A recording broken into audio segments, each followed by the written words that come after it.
Napa, we have St. George, 110R, 1103 Paulson, 140 Ripari. Those are some of the suitable rootstocks that we use, but in every different area, it could be something else.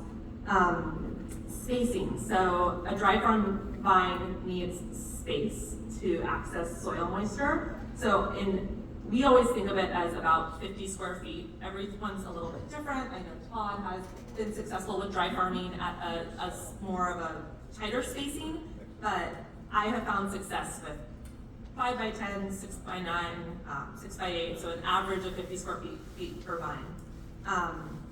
And then we do water a dry farm vine for the first 2 years.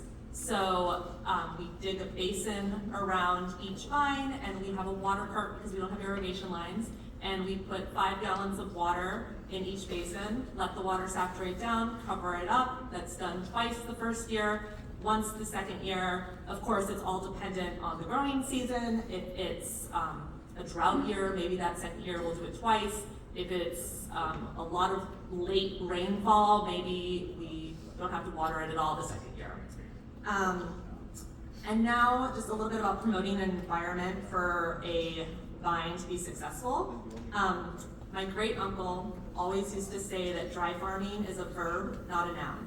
So it's not that you didn't water, it's that you're actually doing an active process for creating the most beneficial or the best space for that vine. So cultivation is a cornerstone for this practice. We open up the soil to store the winter rains. Then with cultivation, we're creating a barrier to retain that moisture and not lose it in the summertime. So we plant the cover crops, we till it throughout the growing season, and we're almost creating like a sponge to capture all of that moisture and to not lose it.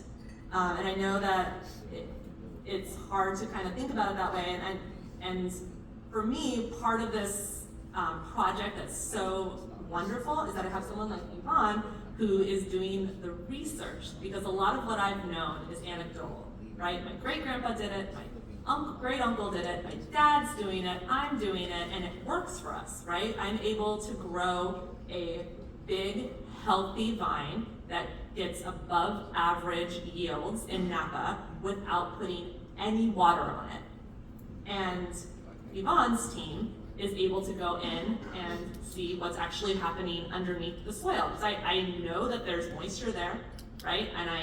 And so she's actually looking into that. So I'm gonna pass it back to Yvonne.